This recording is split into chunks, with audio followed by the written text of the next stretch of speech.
All right, so, I'm going to have to make 2 recordings. Oh, that stinks. I forget I only get 15 minutes with this. Okay, so, Romanovs. The warm-up question for those of you that are playing at home is, why did Peter the Great want to westernize Russia? So answer that question. We just discussed it here in class. So Peter the Great's ruling. And then, like most people, he dies. And he is replaced by his 2 daughters, okay, who are joint regents. And then one of them dies, and then there's one regent left. Her name was Elizabeth. She was a very solid ruler, very sound ruler, ruling on behalf of her son. Her son's name was Peter III. Okay, he would eventually become the Tsar of Russia. But Peter is going to take over as the Tsar of Russia much later in his life. Peter was a simpleton. Peter didn't really like politics. He didn't really like government. He didn't really like anything about Russia, other than the fact that he was rich and privileged and liked to do whatever the heck he wanted, whenever the heck he wanted, however the heck he wanted. He was not interested in leadership. He was not interested in control. He was not interested in influence over political situations. All he was interested in, excuse me, was having fun, hanging out with his buddies, playing video games, eating Cheetos. He wasn't really interested in leadership. But, like any czar, Peter had a very important task. What is the most important thing any czar can do? Have a son. But before he can have a son, he has to have a wife. So he is betrothed to a gal from Germany, Sophia, a German princess. Sophia, though, is from Germany. And if you're from Germany, what is your religious background? Probably. So what? You Lutheran. Very good. And in Russia, what are most of the people? They're not Catholic. Orthodox Christian. It is a totally different religious philosophy, religious doctrine, religious concept. And so Catherine converts. You know, if you're going to be the queen of Russia, you'd better convert. So Catherine, once she marries Peter the Third, Catherine converts to Russian Orthodoxy and changes her name to Ekaterina, or Catherine. It was Sophia. Okay, she is married to the grandson of Peter the First. This is what makes her important in Russia, is because she is married to Peter the Third. So this marriage is at best a difficult marriage, to say the least. Catherine is very smart. Catherine is very well educated, very well read, very whatever. But she and her husband really don't like each other. Is that uncommon in a world of arranged marriages? No. They don't necessarily have to like each other, but what do they have to do? Have a son. And they do. Yay! Everybody's happy. A healthy baby boy is born to Ekaterina. And the dynasty shall live on, the Romanov dynasty. Now, once Catherine has her son with Peter, this puts her into a very safe position because somebody has to take care of the son. Somebody has to take care of the kid. Somebody has to be around. Peter and his mother are still running Russia. Peter is not the Tsar yet. His mother, Elizabeth, is still running the country. And he is perfectly fine with that because he doesn't want anything to do with politics. Catherine is trying to say, hey, you're the Tsar. You got to start taking control. She's kind of pushing it. Well, he doesn't like being pushed, and so he resists. And then they start to fight, and they don't like each other, and they have all these conflicts and problems that evolve over time. And so now she has to kind of get along with her mother-in-law, which is never a good situation. Okay, mother-in-laws and mothers and father-in-laws and fathers, don't usually get along great. They can get along, they can function, but the long-term prospects are not always great. Well, Catherine and Elizabeth get into it a lot. They don't really like each other. They don't trust each other, and with good reason. There's good reason to not trust each other. And they're constantly fighting, and they're always going back and forth. Oops, sorry, I guess I'm not ready for that. Well, we'll leave it there. So finally, Elizabeth dies. Yay, everybody's happy. We now have a czar. Peter becomes the czar of Russia. And he becomes this terrible ruler of Russia. So Peter III now becomes the czar of Russia. And he is a terrible ruler because he had let his mom, he's like 35. He had let his mom rule Russia so he could go eat Cheetos and play video games and hang out with his courtesans. So Peter then becomes the czar, and he's doing a terrible job of running the country. Elizabeth is now dead, so there's no one to give him good advice. He won't listen to his wife because he doesn't like her, she doesn't like him. And Catherine's trying to save the country for her son, who's like 3. Well, Catherine decides to stage a little coup. And understand, Peter really was not a very good ruler. He was really bad. And so at one point, he decided to go on a vacation. Is it a big deal for a ruler to go on vacation? No, it happens all the time. Okay? Need a couple weeks off, go play golf, hang out in Hawaii. That's what Barack Obama does every year. Sometimes he goes to Martha's Vineyard at the end of the summer just to hang out and relax and get away from it all. Okay, fine, great, no problem.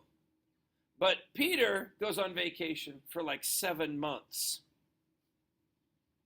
Well, who's running the country while he's gone? His wife, Catherine. And she's pretty good at it. She kind of takes charge. She gets the situation under control, gets things to stabilize while he's gone. Well, he comes back and screws everything up. Then he goes on vacation for like 9 more months. And everybody's like, okay, when he comes back, things get stupid. When he's gone, things are great. What's the difference? Catherine. She, like her mother-in-law, is proving to be a pretty good ruler of Russia. So now they're, trying to struggle with this. Well, finally, she figures out that her husband's an idiot. He's got 17 girlfriends on the side, and so does she. I mean, she's got 15 boyfriends on the side. And finally, one of her guys takes care of the problem that is Peter III. And Peter III goes on vacation. Okay, and I say vacation with quotation marks because this vacation, he will never be heard from nor seen again. He was executed, assassinated, whatever term you want to use, by one of Catherine's boyfriends. But can Catherine come out and say he's dead? No, because while he is gone, she was given the power of regent to rule. If the courts of Russia find out that she had him killed, what will happen to her? She'll be killed, and then who becomes the Tsar of Russia? Her 3-year-old kid. That's not going to work out well for Russia. That's the last time that happened was an Ivan the Terrible situation, and that didn't work out too well for Russia. So Peter goes on vacation, in quotation marks, and she is going to run the country until he comes back, and he never comes back. Actually, there was one situation, one scenario where, everybody knew Peter was dead, but it wasn't official. And so you could kind of, it was that 300-pound pink elephant in the room that, if you don't look at it and you don't talk about it, it's not really there. But, boy, that's kind of weird that it's always there. And that's kind of what Peter was. He was always kind of there, but he wasn't there because, everybody knew he was dead, but nobody wanted to talk about it because things were going so well under Catherine. So Peter is gone. Catherine's going to run the country on his behalf. Well, at one point during this process, some guy shows up who looks a lot like Peter and says, "Honey, I'm home."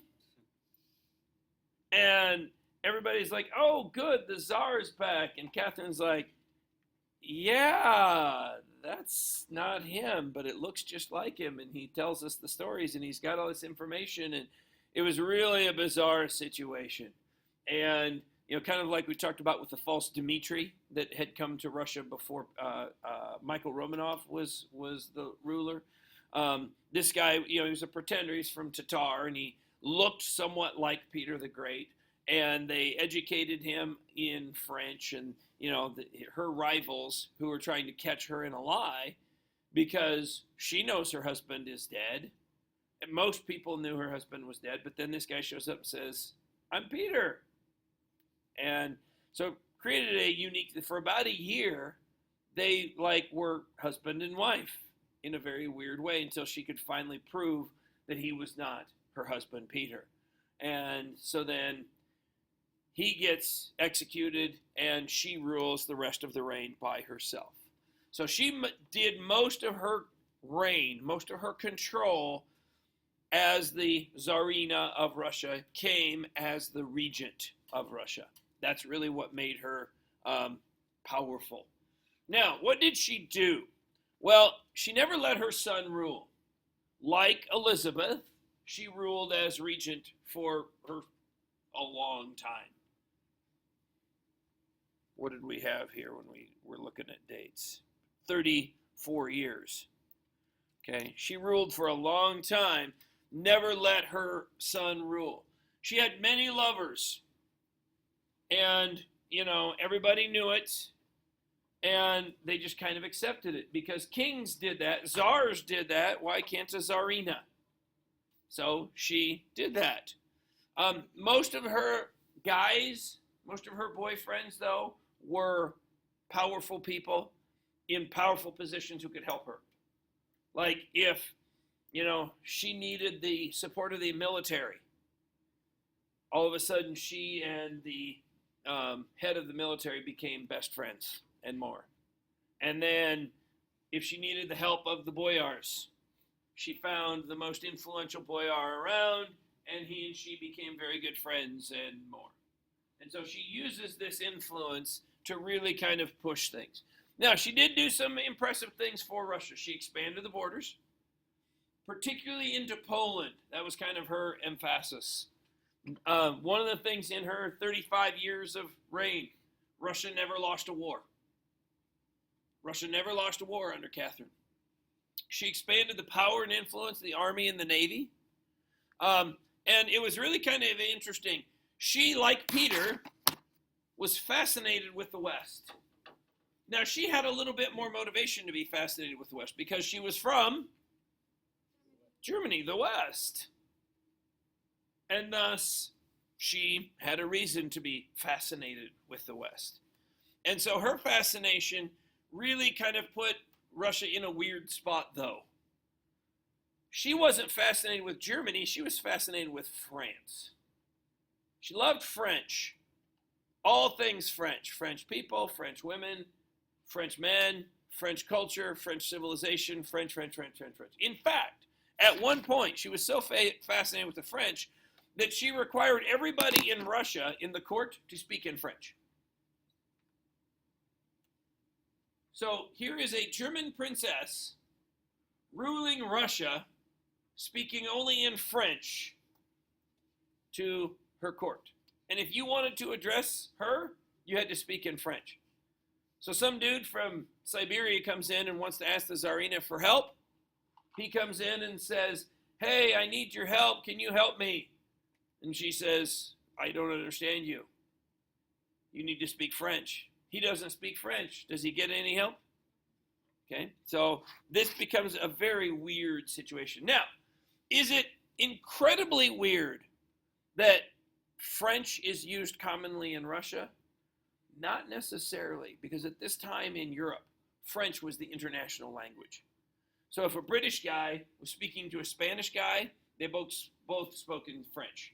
If a German guy is speaking to an Italian guy, they both spoke in French. That was the international language. And so it was fairly common for people to communicate that way. It's just a matter of how much that's going to connect, if you will. All right, I'm going to stop there.